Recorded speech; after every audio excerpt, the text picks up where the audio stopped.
সন্ত্রাসবাদ মানবতার শত্রু, জঙ্গি ও সন্ত্রাসের মদতদাতাদের জবাব দেবে ভারত। দিল্লির হায়দ্রাবাদ হাউসে সাংবাদিক বৈঠকে ফের জঙ্গিদের বিরুদ্ধে লড়াইয়ের কড়া বার্তা প্রধানমন্ত্রী নরেন্দ্র মোদীর। সন্ত্রাসের বিরুদ্ধে লড়াইতে ভারত পাশে পেল অ্যাঙ্গোলাকে। সন্ত্রাসবাদীদের উদ্দেশ্যে কড়া বার্তা প্রধানমন্ত্রী নরেন্দ্র মোদীর। প্রধানমন্ত্রী নরেন্দ্র মোদী ঠিক কি বার্তা দিয়েছেন শোনাবো।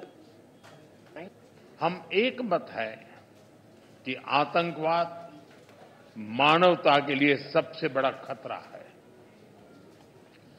पहलगाम में हुए आतंकी हमले में मारे गए लोगों के प्रति राष्ट्रपति लॉरेंसो और अंगोला की संवेदनाओं के लिए मैं उनका आभार व्यक्त किया। We are committed to take firm and decisive action against terrorists and those who support them. We thank Angola for their support in our fight against cross-border terrorism.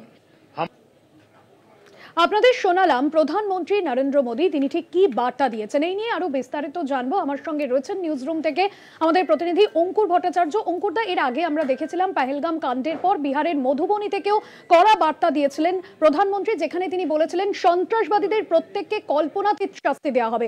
সেক্ষেত্রে প্রধানমন্ত্রীর আজকের বার্তা কি? আগামী দিনে আরো কড়া পদক্ষেপের পথে কেন্দ্র হাঁটতে চলেছে, ভারত হাঁটতে চলেছে, এমনটা কি মনে করা যেতে পারে?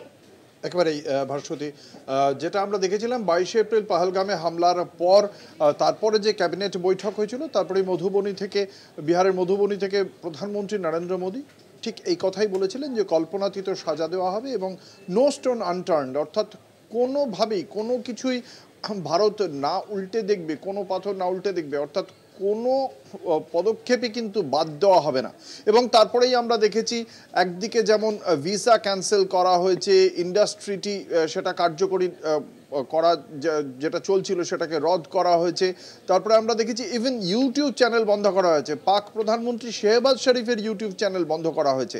এই পদক্ষেপগুলোর পাশাপাশি একদিকে আমরা যেমন দেখতে পাচ্ছি সেনাবাহিনীর 3টি বিভাগেই, অর্থাৎ বায়ুসেনা, স্থলসেনা এবং নৌসেনা, এই 3টি বিভাগেই তৎপরতা দেখতে পাওয়া যাচ্ছে। প্রধানমন্ত্রী প্রথম দিন যে কথা বলেছেন, আজকে আবারও অ্যাঙ্গোলার পক্ষ থেকে যেটা জানানো হয়েছে যে ভারতের এই সন্ত্রাসবাদ বিরোধী যে লড়াই, সেই লড়াইতে অ্যাঙ্গোলা ভারতের পাশে রয়েছে।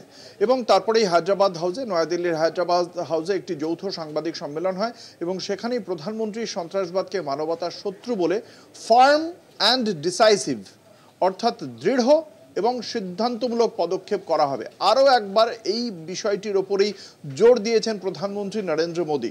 অর্থাৎ একদিকে যেমন আমরা দেখতে পাচ্ছি ভারত একের পর এক অর্থনৈতিক অবরোধ তৈরি করছে কার্যত পাকিস্তানের বিরুদ্ধে, এবং তার পাশাপাশি প্রধানমন্ত্রীর এই বক্তব্য পাকিস্তানের দিকে একটা কূটনৈতিক আক্রমণের পাশাপাশি বড় রকমের কোনো পদক্ষেপ যে নয়াদিল্লি নেওয়ার পরিকল্পনা করেছে তাতে কোনো সন্দেহ নেই। এবং সেই কারণেই কিন্তু আমরা বুঝতে পারছি মার্কিন যুক্তরাষ্ট্রের মধ্যেও একটা তৎপরতা দেখতে পাওয়া গেছে। তাদের বিদেশ সচিব, প্রতিরক্ষা সচিব এবং ভাইস প্রেসিডেন্ট জেডি ভান্স, তিনজনেই কিন্তু ভারত যাতে এক্ষেত্রে বড় কোনো পদক্ষেপ না করে তার জন্য বারংবার আবেদন করেছে। ফলে এক্ষেত্রে ভারত আগামী দিনে কি পদক্ষেপ করে সেদিকে অবশ্যই নজর রাখতে হবে। এবং এই প্রেক্ষাপটে দাঁড়িয়ে প্রধানমন্ত্রীর আজকের বক্তব্য অত্যন্ত তাৎপর্যপূর্ণ।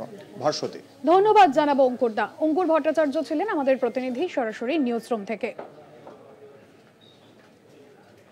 সন্ত্রাসের বিরুদ্ধে লড়াইয়ে এবার ভারত পাশে পেল অ্যাঙ্গোলাকে এবং সন্ত্রাসবাদ মানবতার শত্রু, সন্ত্রাসবাদীদের